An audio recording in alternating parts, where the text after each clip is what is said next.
एक रथ आहे. तो रथ म्हणजे आपलं शरीर. रथाला लावलेले 5 घोडे म्हणजे आपली 5 इंद्रिय. तो जो लगाम आहे, तो लगाम म्हणजे मन.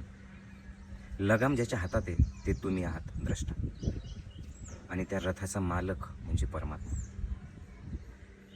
ज्या वेळेला मन स्थिर असतं, शांत असतं, संयमित असतं, ताब्यात असतं, त्यावेळेला हे जे 5 इंद्रिय आहेत, डोळे, कान, नाक, जीभ आणि त्वचा, हे जी इन्फॉर्मेशन मनाला देतात. मन स्थिर असल्यामुळे, बुद्धी आणि चित्त स्थिर असल्यामुळे, कर्मेंद्रिय जे आहेत, वाणी, हात, पाय, जननेंद्रिय आणि गुदद्वार, मन त्या कर्मेंद्रियांना योग्य ती सूचना देतं आणि जीवन सुरळीत चालतं. पण ह्याच्यासाठी त्या मनाला म्हणजे तुम्हाला एक जाणीव सतत पाहिजे की रथ चालवणारा मी आहे. हा रथ मी नाहीये, हा रथ माझा नाहीये, हे शरीर माझं नाहीये, हे शरीर मी नाहीये. मी या सगळ्यांना पाहणारा द्रष्टा आहे आणि याचा मालक म्हणजे तो परमात्मा आहे.